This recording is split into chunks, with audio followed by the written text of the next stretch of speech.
Hello students. आप लोगों ने कई बार मुझसे बोला है कि when you make sentences you have doubt in using do और डज।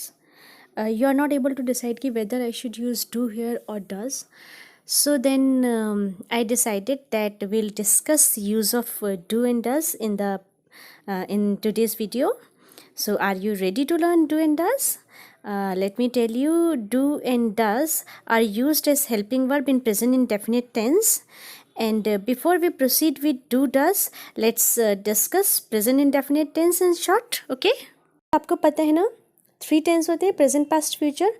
हर टेंस को 4 कैटेगरीज में डिवाइड कर सकते हैं: indefinite, continuous, perfect and perfect continuous. ठीक है. तो जो हम प्रेजेंट का इनडेफिनिट टेंस है, प्रेजेंट इनडेफिनिट टेंस वो टेंस होता है जिसको हम यूज़ करते हैं रूटीन एक्शंस बताने के लिए, लाइक्स एंड डिसलाइक्स बताने के लिए, हैबिट्स बताने के लिए, यूनिवर्सल ट्रूथ बताने के लिए, एंड फाइनली किसी भी चीज़ के बारे में जनरल इन्फॉर्मेशन देने के लिए. ठीक है. जब मैं प्रेजेंट इंडेफिनिट आगे आने वाले वीडियो में कवर करूँगी तो आपको इन डिटेल एक्सप्लेन करूँगी. प्रेजेंट इंडेफिनिट की एक छोटी सी पहचान मैं आपको हिंदी में बताती हूँ. अगर हिंदी का कोई सेंटेंस है प्रेजेंट इंडेफिनिट का, वो ख़त्म होगा ता है, ते है, ती है पे. जैसे मोहन जाता है, प्रेजेंट इंडेफिनिट है मोहन गोज. ठीक है. इसमें डू डज नहीं आया क्योंकि ये अफर्मेटिव सेंटेंस है, पॉजिटिव सेंटेंस है. इसमें हम हेल्पिंग वर्ब यूज़ नहीं करते हैं प्रेजेंट इंडेफिनिट में. तो हमारा पॉइंट नंबर 2 एक्चुअली यही है कि प्रेजेंट इंडेफिनिट में डू और डस को यूज़ किया जाता है only when you are writing और स्पीकिंग अ नेगेटिव और इंटेरोगेटिव सेंटेंस.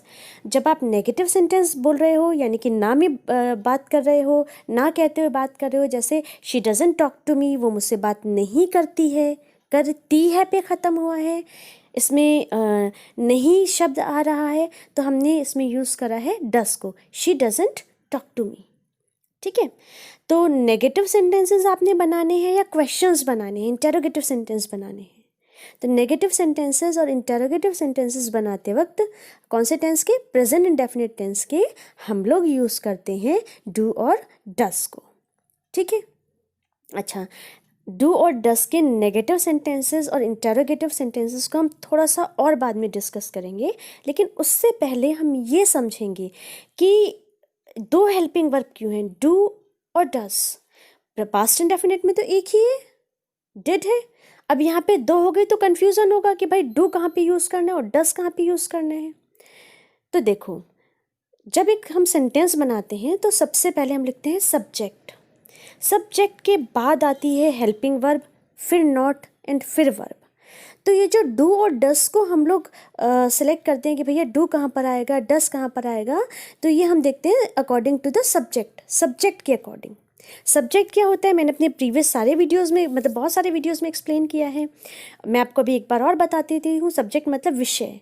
तो जो सेंटेंस का सब्जेक्ट यानी जिसके बारे में हम बात करते हैं, या फिर सब्जेक्ट का मतलब आप कह लीजिए डूअर. सेंटेंस में जो भी एक्शन है उस एक्शन को करने वाला सब्जेक्ट. जैसे वह मुझसे बात नहीं करती है, एक्शन है बात नहीं करना, और उसको कौन नहीं करता है? वह. तो सेंटेंस का सब्जेक्ट है वह, शी. तो आपको सेंटेंस का सब्जेक्ट देखने हैं और सब्जेक्ट के अकॉर्डिंग आपको डू या डस को यूज़ करने हैं.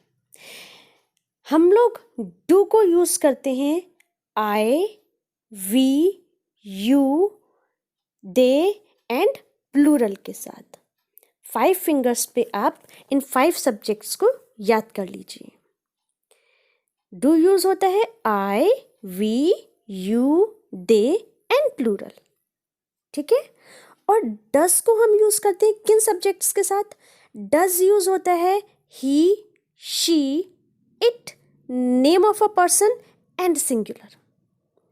यहाँ पे मैं आपको कोई ग्रामेटिकल रूल नहीं बता रही हूँ, मैं आपको इस तरह का कोई रूल नहीं बता रही हूँ कि भैया थर्ड पर्सन सिंगुलर नंबर के साथ हम डज यूज़ करते हैं और जो बाकी फर्स्ट और सेकंड पर्सन है या थर्ड पर्सन की प्लूरल के साथ डू यूज़ करते हैं. तो मैं इस तरह के ग्रामेटिकल जो रूल्स हैं यहाँ पे एक्सप्लेन नहीं करूँगी. आपको सीधा से एक आपको ट्रिक बता रही हूँ. डू यूज़ करने हैं I, we, you, they plural के साथ. डज यूज़ करना है he, she, it, name of a person singular के साथ. राइट. याद रखना हमेशा. अच्छा, अब हम बात करेंगे कि नेगेटिव सेंटेंसेस हम किस तरह से बनाते हैं डू और डस को यूज़ करके। हालांकि मैं नेगेटिव सेंटेंस एक्सप्लेन नहीं कर रही हूँ, लेकिन डू और डस का यूज़ आपको थोड़ा सा क्लियर हो जाएगा अगर हम 2-4 एग्जाम्पल्स कर लेते हैं। ठीक है, तो जैसे आपने कहा कि मैं नहीं जानता, एक्शन हो रहा है जानने का, कौन नहीं जानता, मैं नहीं जानता, सब्जेक्ट है मैं, आई, और आई के साथ हमने अभी क्या सीखा है, डू आता है, तो I do not know, I don't know. ठीक है, जैसे हम दूसरों से लड़ते नहीं हैं, काम हो रहा है लड़ने का या नहीं लड़ने का, कौन नहीं करता है, हम नहीं करते हैं, सब्जेक्ट है हम, वी, और वी के साथ हम क्या यूज़ करते हैं, बिल्कुल सही आपने कहा, डू यूज़ करते हैं। तो we do not fight with others, हम दूसरों के साथ लड़ते नहीं हैं, we do not fight with, we don't fight with others.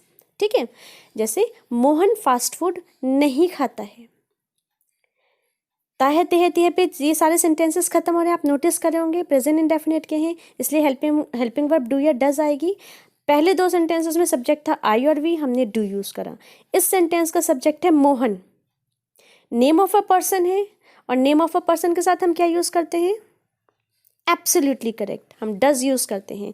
तो Mohan does not eat fast food, Mohan fast food नहीं खाते, तो डज नॉट हमने यहाँ पे यूज़ करा। For example, my mother doesn't scold मी, मेरी मम्मी मुझे नहीं डांटती है।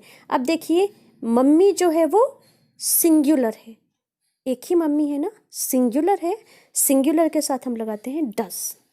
ठीक है, he doesn't come my home daily, वो मेरे घर रोज नहीं आता है, ही सब्जेक्ट है, ही के साथ हमने लगाया डज।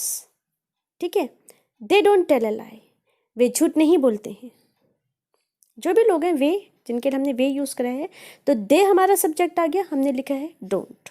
मैंने आपको 5 फिंगर ट्रिक बता दी है, इन पे याद कर लीजिए, डू डज में कभी भी कन्फ्यूज़न नहीं होगा। और यहाँ आपने नेगेटिव सेंटेंसेस के एग्जाम्पल्स भी देख लिए। क्वेश्चंस अगर आपको बनाने हैं, यस नो टाइप क्वेश्चन जिनका जवाब हाँ या ना में दिया जा सकता है, वहाँ पर भी जब डू डज को यूज़ करोगे, ये हमारा पॉइंट नंबर 4 है कि अगर हम क्वेश्चंस बनाते वक्त भी डू डज को यूज़ कर रहे हैं, तो हमारा फंडा वही रहता है कि अगर क्वेश्चन में subject I we you they plural है तो डू आएगा, और अगर क्वेश्चन बनाते वक्त हमारा subject he she it name of a person और सिंगुलर है तो डज आएगा। ठीक है, जैसे हमने क्वेश्चन बनाया, क्या तुम स्कूल जाते हो, अब हमारा सब्जेक्ट क्या है इसमें, क्या तुम, सब्जेक्ट है तुम, तो डू यू, डू आ गया ना, यू के साथ डू आता है, तो do you go to school daily. अच्छा, आंसर कैसे दोगे, इसका आंसर टैग कैसे होगा, क्वेश्चन शुरू हुआ है do you go to school, अगर आप जाते हो तो आप बोलोगे येस आई डू, नहीं जाते हो तो बोलोगे नो आई डोंट। इसमें पूरा सेंटेंस बोलने की जरूरत नहीं पड़ती है, यस नो टाइप क्वेश्चन में आप सिंपली बोलते हो do you go to school, yes I do, do you go to school, no I don't, अगर नहीं जाते हो तो। ठीक है, जैसे क्वेश्चन है कि क्या तुम्हारा भाई तुम पे रौब जमाता है, क्या तुम्हारा भाई, अब सब्जेक्ट क्या है, तुम्हारा भाई, यहाँ पे सब्जेक्ट तुम नहीं हो, तुम्हारा भाई, तुम्हारा भाई सिंगुलर है, हमने ब्रदर्स नहीं बोला, हमने बोला ब्रदर, तो क्वेश्चन बनेगा does your brother bully you,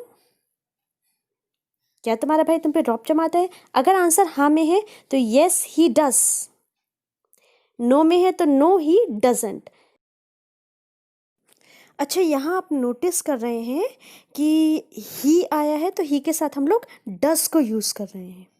ठीक है, एक एग्जांपल और लेते हैं कि what does your father do, तुम्हारे पापा क्या करते हैं, किसके बारे में पूछ रहे हैं, तुम्हारे पापा के बारे में, पापा सिंगुलर हैं, योर फादर, फादर सिंगुलर हैं, अगर सब्जेक्ट सिंगुलर है तो हमने डस को यूज़ करा है, what does your father do, where do you live, तुम कहाँ रहते हो, सब्जेक्ट है यू, तुम्हारे बारे में बात हो रही है, सब्जेक्ट यू है, यू के साथ हम क्या यूज़ करेंगे, डू को यूज़ करेंगे, तो वेयर डू यू लिव।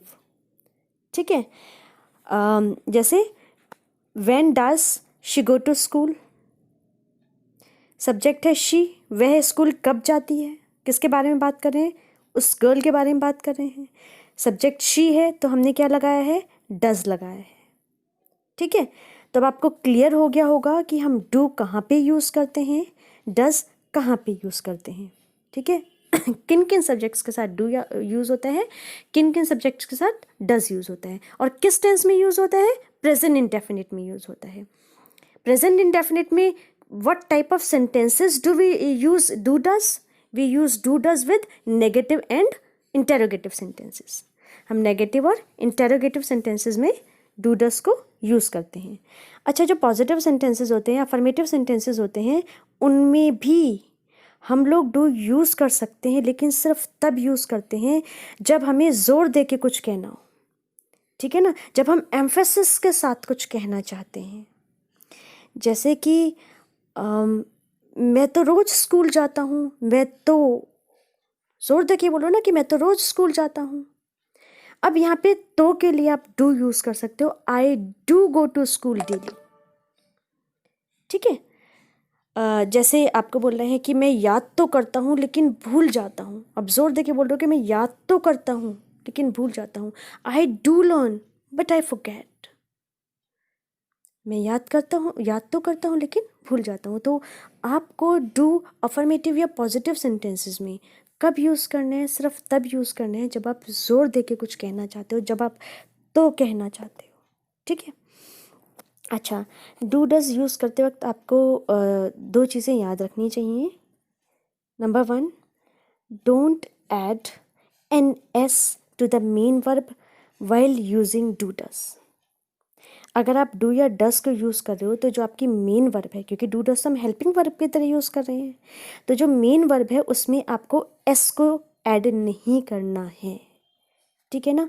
आप ये नहीं कह सकते हो कि do you goes to school, नहीं आएगा। डू यूज़ हो गया, गोज़ नहीं आएगा। या डज योर फादर स्नोर्स, क्या तुम्हारे पापा खर्राटे लेते हैं। योर फादर सिंगुलर है, आपने डज लगा दिया तो ठीक है, लेकिन फिर स्नोर में एस नहीं लगा सकते, स्नोर्स नहीं कह सकते हो आप। तो जब भी आप डू डज यूज़ करते हो, मेन वर्ब में एस को यूज़ नहीं करना है। नंबर 2, डोंट यूज़ डू और does with forms of be. Forms of be यानी कि इज एम आर के साथ आप डू डस को यूज़ नहीं करते हो। फॉर्म्स ऑफ बी पे मेरा वीडियो बना हुआ है, आप सीख सकते हैं, और इसका लिंक जो है वो मैं इस कमेंट सेक्शन में आपको दे दूँगी।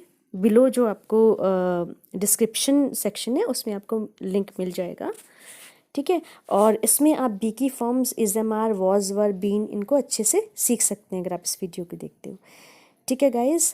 तो मेरे channel English is easy with Madhu MG को सब्सक्राइब करना नहीं भूलें, and please share the videos with your friends and relatives. Take care of yourself, enjoy the festival season, bye bye.